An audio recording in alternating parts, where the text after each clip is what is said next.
When all were drawn up, each company under its own commander, the Trojans advanced, with a shouting and a din like that of birds. They filled the air with clamor, like cranes that fly from the onset of winter, and the sudden rains, and make for the ocean stream with raucous cries to bring death and destruction to the pygmies, launching their wicked onslaught from the morning sky. But the Achaeans moved forward in silence, breathing valor, and filled with the resolve to stand by one another. In their swift advance across the plain, their marching feet had raised a cloud of dust, dense as the mist that the south wind wraps around the mountain tops when a man can see no further than he can heave a rock, and the shepherds grumble, while the thief, who finds it better than night, rejoices. The two forces were about to clash, when the godlike Paris stepped out from the Trojan ranks and offered single combat. He had a panther skin on his back, and a curved bow, and a sword was slung from his shoulders. Brandishing a couple of bronze-head spears, he challenged any Argive champion to meet him man to man and fight it out. When the veteran Menelaus saw him striding towards him in front of the crowd, he was as happy as a hungry lion when he finds the great carcass of an antlered stag or a wild goat and devours it greedily, in spite of all the efforts of the sturdy huntsmen and the nimble hounds to drive him off. Thus, Menelaus rejoiced when his eye fell on Prince Paris, for he thought he had his chance of paying out the man who had wronged him. He leapt down at once from his chariot to the ground with all his arms. But when royal Paris saw it was Menelaus who had taken up his challenge, his heart failed him completely, and he slipped back into the friendly ranks in terror for his life, like a man who comes upon a snake in a wooded ravine, recoils, and with pale cheeks and trembling limbs goes back the way he came. Thus, royal Paris slunk back among the lordly Trojans in his terror of Atrides. Hector had observed his brother and fell foul of him at once. "Paris, you pretty boy," he shouted at him. "You womanizing seducer, why were you ever born? Why weren't you killed before your wedding day? Yes, I could wish it so. Far better than to be a disgrace to the rest of us, as you are, and an object of contempt.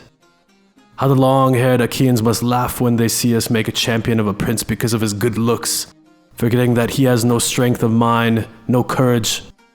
When I look at you today, can you be the man, I ask, who picked yourself a crew of friends, sailed overseas in your well-traveled ships, cavorted with foreigners, and carried of a beautiful woman from a distant land and warlike family, to be a curse to your father, to the city, and to the people, to cause our enemies to rejoice, and you to hang your head in shame? And now are you too cowardly to stand up to a brave man whom you've wronged? You would soon find out the kind of fighter he is whose lovely wife you stole. Your lyre would not help you at all, nor Aphrodite's gifts, those locks of yours and your good looks, when he made you bite the dust. But the Trojans are too soft. Otherwise you would have been stoned to death long ago for the evil you have done." "Hector, your taunts are justified," replied the noble Paris. "You have not said a word too much. How like your indomitable spirit. Your tireless energy puts me in mind of an axe in a carpenter's hand, hacking its way through a log and giving him the power to shape the timbers for a ship. But there is something you must not reproach me for, the lovely gifts I have from golden Aphrodite. The precious gifts that the gods lavish on a man unasked are not to be despised, even though he might not choose them if he had the chance. However, if you insist on my undertaking this duel, make all the troops sit down and let me meet the formidable Menelaus between the two armies and fight him for Helen and her wealth. The one who wins and proves himself the better man can carry off the lady to his own house, goods and all, while the rest make a treaty of peace, by which we stay in deep-soiled Troy, and the enemy sail home to Argos, where the horses graze, and Achaea land of lovely women." This delighted Hector. He stepped down into no man's land, and grasping his spear by the middle, thrust back the Trojans' lines. They all sat down, but the long-haired Achaeans kept up their archery, making Hector the target for their arrows and stones. King Agamemnon had to intervene. "Argives, enough!" he shouted. "Men, cease shooting! Hector of the flashing helmet is trying to make himself heard." The troops abandoned their attack, and silence was established promptly. Then Hector spoke between the two armies. "Trojans," he said, and Achaean men at arms, hear from me what Paris, who began this trouble, now proposes. He suggests that all the troops should ground their arms while he and the warrior Menelaus fight a duel between the two armies for Helen and her wealth. The one who wins and proves himself the better man shall have the lady, goods and all, and take them home with him while the rest of us make a treaty of peace. Hector's speech was received in complete silence. At last, Menelaus of the loud war cry spoke up. Listen now to me, He said, I am the chief sufferer, and I think that the Argives and Trojans can now part in peace, having had quite enough to bear as a result of this feud between myself and Paris, who began it. One of us must die. Fate has already marked him out for death, and then the rest of you will soon be reconciled. Bring a couple of sheep, a white ram and a black ewe, for Earth and the sun, and we will bring one for Zeus, and let King Priam be fetched, so that he can take the oath himself, since he has arrogant and unscrupulous sons, and we do not want to see the solemn treaty wrecked by treachery. Young men are for the most part unstable, whereas when the old man takes a hand in such affairs, he considers the future as well as the past, and does the very best for both parties. Menelaus' pronouncement was welcomed by Trojans and Achaeans alike as a reprieve from the painful business of fighting. The charioteers fell back on the infantry, got down from their chariots, and discarded their equipment, which they laid on the ground in separate heaps at close intervals. Hector dispatched 2 messengers at all speed to the city, to fetch sheep and to summon Priam, and King Agamemnon sent Talthybius off to the hollow ships, and told him to bring back a lamb. Talthybius hastened to carry out his sovereign's orders. Meanwhile, Iris brought the news to white-armed Helen, disguising herself as Helen's sister-in-law, Laodice, the most beautiful of Priam's daughters, who was married to the Lord Helicon, Antenor's son. She found Helen in her palace, at work on a great purple web of double width, into which she was weaving some of the many battle scenes between the horse-taming Trojans and the bronze-clad Achaeans in the war that had been forced upon them for her sake. Iris of the nimble feet went up to her and said, My dear sister, come and see how strangely the Trojan and Achaean soldiers are behaving. A little while ago they were threatening each other with a terrible battle in the plain and looked as though they meant to fight to the death. But now the battle is off, and they are just sitting quietly there, leaning on their shields, with the long javelins stuck on end beside them, while Paris and the redoubtable Menelaus are to fight a duel for you with their great spears, and the winner is to claim you as his wife. This news from the goddess filled Helen's heart with tender longing for her former husband and her parents in the city she had left. She wrapped a veil of white linen round her head, and with teardrops running down her cheeks, set out from her bedroom, not alone, but attended by 2 waiting women, Ithri, daughter of Pythias, and the ox-eyed lady Clymene. In a little while they reached the neighborhood of the Scaean Gate. At this gate, Priam was sitting in conference with the elders of the city, Panthuus, Thymotes, Lampus, Clytius, Hectaeon, offshoot of the war god, and his 2 wise counselors, Ucaligon and Antenor. Old age had brought their fighting days to an end, but they were excellent speakers, those Trojan elders, sitting there on a tower, like cicadas perched on a tree in the woods, chirping delightfully. When they saw Helen coming to the tower, they lowered their voices. Who on earth could blame the Trojan and Achaean men at arms for suffering so long for such a woman's sake? They asked one another. Indeed, she is the very image of an immortal goddess.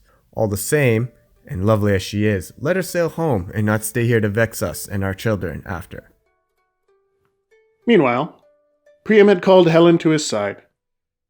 Dear child, He said, come here and sit in front of me, so that you may see your former husband and your relatives and friends. I bear you no ill will at all. I blame the gods. It is they who brought this terrible Achaean war upon me. And now you can tell me the name of that giant over there. Who is that tall and handsome Achaean? There are others taller by a head, but I have never set eyes on a man with such good looks or with such majesty. He is every inch a king. I pay you homage and reverence, my dear father-in-law. replied the gracious lady Helen. I wish I'd chosen to die in misery before I came here with your son, deserting my bridal chamber, my kinsfolk, my darling daughter and the dear friends with whom I'd grown up. But things did not fall out like that, to my unending sorrow. However, I must tell you what you wish to know. The man you pointed out is Imperial Agamemnon, son of Atreus, a good king and a mighty spearman too. He was my brother-in-law once, shameless creature that I am. Unless all that was a dream. When he heard this, the old man gazed at Agamemnon with envious admiration. Ah, lucky son of Atreus, He exclaimed, child of fortune, blessed by the gods. So you are the man whom all these thousands of Achaeans serve. I went to Phrygia once, the land of vines and galloping horses, and learned how numerous the Phrygians are when I saw the armies of Otreus and King Mygdon encamped by the river Sangarius. I was their ally, and I bivouacked with them. That time the Amazons, who fight like men, came up to the attack, but even they were not as many as these Achaeans with their flashing eyes. The old man, noticing Odysseus next, said, Tell me now, dear child, who that man is. He's shorter than King Agamemnon by a head, but broader in the shoulders and the chest. He has left his armor lying on the ground, and there he goes, like a bellwether, inspecting the ranks. He reminds me of a fleecy ram bringing a great flock of white sheep to heel. That is Laertes' son, said Helen, child of Zeus. Odysseus of the nimble wits. Ithaca, where he was brought up, is a poor and rocky land, but he is a master of intrigue and stratagem. The wise Antenor added something to Helen's picture of Odysseus. Madam, He said, I can endorse what you say, for Odysseus has been here. He came with Menelaus on an embassy in your behalf, and I was their host. I entertained them in my own house, and I know not only what they look like, but the way they think. In conference with the Trojans, when all were standing, Menelaus with his broad shoulders overtopped the whole company.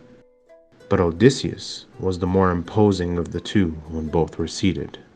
When their turn came to express their views in public, Menelaus spoke fluently, not at great length, but very clearly, being a man of few words who kept to the point, though he was the younger of the two.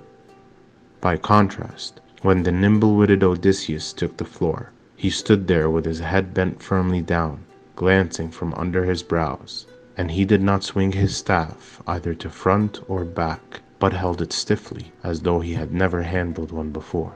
You would have taken him for a sulky fellow, and no better than a fool, but when that great voice of his came booming from his chest, and the words poured from his lips like flakes of winter snow, there was no man alive who could compete with Odysseus. When we looked at him then, we were no longer misled by appearances. Ajax was the third man whom the king noticed and inquired about. Who is that other fine and upstanding Achaean? He asked. Taller than all the rest, by a head and shoulders. That Said the gracious lady Helen of the long robe. is a huge Ajax, a tower of strength to the Achaeans. And there on the other side is Idomeneus, standing among the Cretans like a god, with his Cretan captains gathered around him. My lord Menelaus often entertained him in our house when he paid a visit from Crete.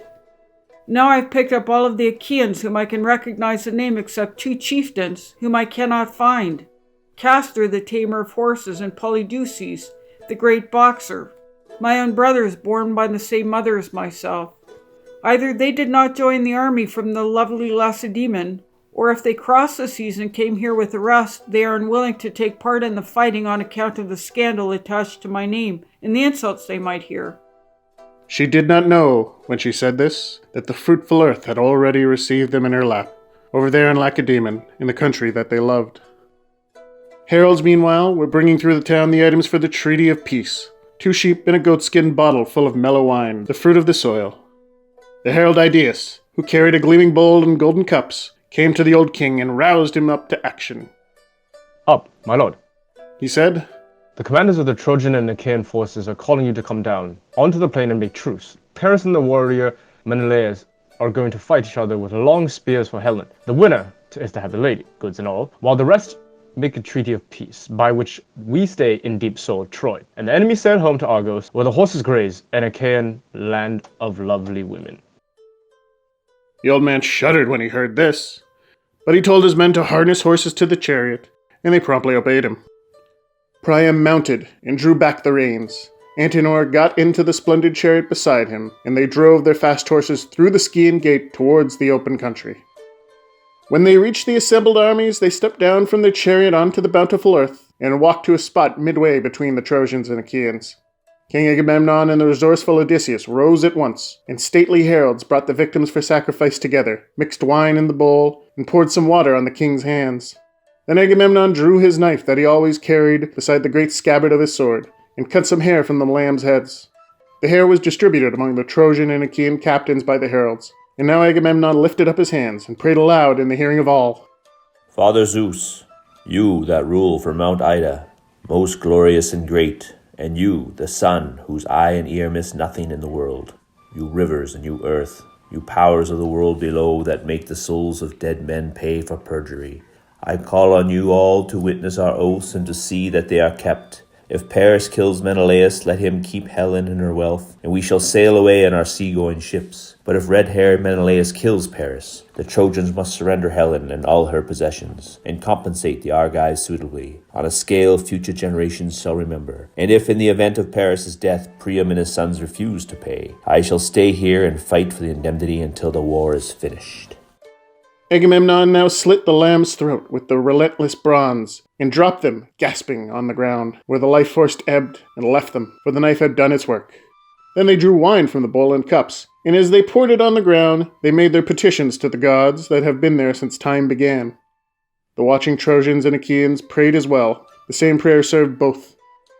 Zeus, most glorious and great, and you other immortal gods, may the brains of whichever party breaks this treaty be poured out on the ground as that wine is poured, and not only theirs but their children's too, and may foreigners possess their wives. Such were their hopes for peace, but Zeus had no intention of yet bringing peace about. Dardanian Priam now made himself heard. Trojans and Achaean men-at-arms, He said, attend to me. I am going back to windy Ilium, since I cannot bear to look on while my own son fights the formidable Menelaus. All I can think is that Zeus and the other immortal gods must know already which of the two is going to his doom. With these words, the venerable king put the lambs in the car, and himself mounted and drew back the reins. Antenor took his place beside him in the splendid chariot, and the two drove off on their way back to Ilium. Priam's son Hector and the admirable Odysseus proceeded to measure out the ground, and then cast lots from a metal helmet to see which of the two should throw his bronze spear first. The watching armies prayed, with their hands raised to the gods. The same prayer served them both. Father Zeus, You that rule from Mount Ida, most glorious and great, that the man who brought these troubles on both peoples die and go down to the house of Hades, and let peace be established between us. They made their prayers, and now great Hector of the flashing helmet shook the lots, turning his eyes aside. One of the lots leapt out at once. It was that of Paris. The troop sat down and rose, each man by his high-stepping horses, where his ornate arms were piled, and Prince Paris, husband of Helen of the lovely hair, put on his beautiful armor. He began by tying round his legs a pair of splendid greaves, which were fitted with silver clips for the ankles. Next he put a cuirass on his breast. It was his brother Lycaon's, and he had to adjust it. Over his shoulder he slung a bronze sword with a silver-studded hilt, and then a great, thick shield.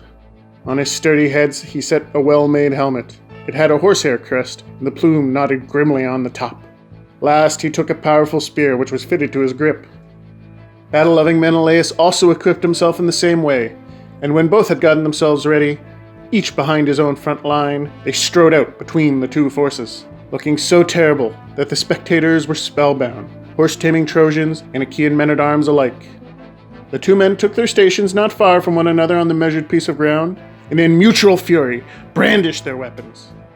Paris was the first to hurl his long-shadowed spear. It landed on the round shield of Menelaus, but the bronze did not break through. The point was bent back by the stout shield. Then Menelaus, son of Atreus, brought his spear into play, and with a prayer to Father Zeus, Grant me revenge, King Zeus, on Paris, the man who wronged me in the beginning. Use my hands to bring him down, so that our children's children may still shudder at the thought of injuring a host who has received them kindly. With that, he balanced his long-shadowed spear and hurled it. The heavy weapon struck the round shield of Priam's son, It pierced the glittering shield, forced its way through the ornate cuirass, and pressing straight on tore the tunic of Paris' flank. But Paris swerved, and so avoided death. Menelaus then drew his silver-mounted sword and swung it back, and brought it down on the ridge of his enemy's helmet. But the sword broke on the helmet in half a dozen pieces and dropped from his hand. Menelaus gave a groan and looked up at the broad sky. Father Zeus, He cried, is there a god more spiteful than yourself? I thought I had paid out Paris for this infamy, and now my sword breaks in my hand when I have already cast a spear for nothing and never touched the man? With that, he hurled himself at Paris, seized him by the horsehair crest, and swinging him around, began to drag him into the Achaean lines. Paris was choked by the pressure on his tender throat of the embroidered helmet strap, which he had tightly fitted round his chin, and Menelaus would have hauled him in and covered himself with glory, but for the quickness of Aphrodite, daughter of Zeus, who saw what was happening, and broke the strap for Paris, though it was made of leather from a slaughtered ox. So the helmet came away empty in the great hand of the noble Menelaus. He tossed it, with a swing, into the Achaean lines where it was picked up by his own retainers, and flung himself at his enemy again, in the hope of dispatching him with his bronze-pointed spear. But Aphrodite used her powers once more, hiding Paris in a dense mist. She whisked him off. It was an easy feat for the goddess, and put him down in his own perfumed, fragrant bedroom. Then she went herself to summon Helen. She found Helen on the high tower, surrounded by Trojan women. Aphrodite put out her hand, plucked at the sweet-scented robe, and spoke to her in the disguise of an old woman she was very fond of, a wool worker who used to make beautiful wool for her when they lived in Lacedaemon. Come, Paris wants you to go home to him, said the goddess, mimicking this woman. There he is in his room, on the inlaid bed, radiant in his beauty and his lovely clothes.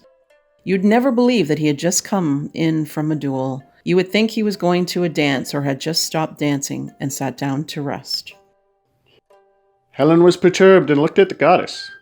When she observed the beauty of her neck and her lovely breasts and sparkling eyes, she was struck with awe, but she made no pretense of being deceived.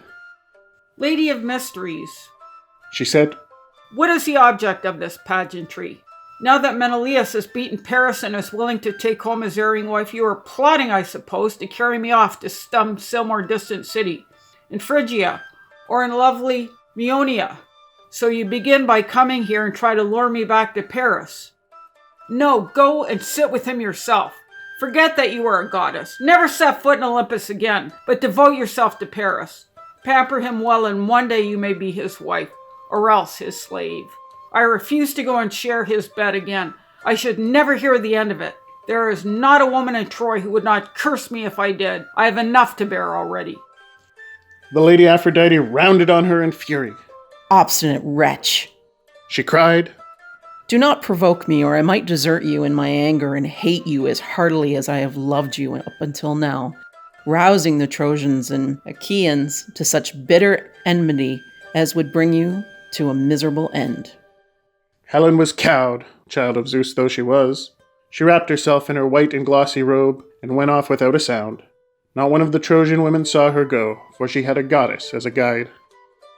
When they reached the beautiful house of Paris, the maids and attendants betook themselves at once to their tasks, while Helen, the great lady, went to her lofty bedroom. There the goddess herself, laughter-loving Aphrodite, picked up a chair, carried it across the room, and put it down for her in front of Paris.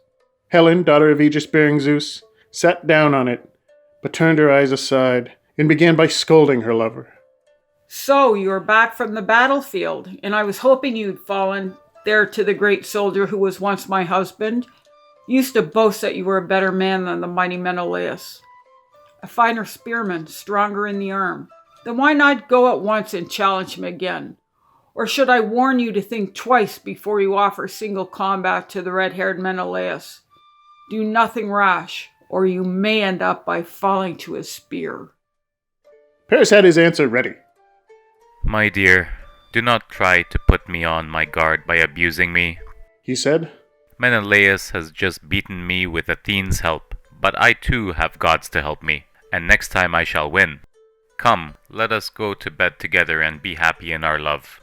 Never has such desire overwhelmed me, not even in the beginning, when I carried you off from lovely Lacedaemon in my seagoing ships, and we spent the night on the Isle of Crane in each other's arms. Never till now have I been so much in love with you, or felt such sweet desire. As he spoke, He made a move towards the bed, leading her to it. His wife followed him, and the two lay down on the well-made wooden bed.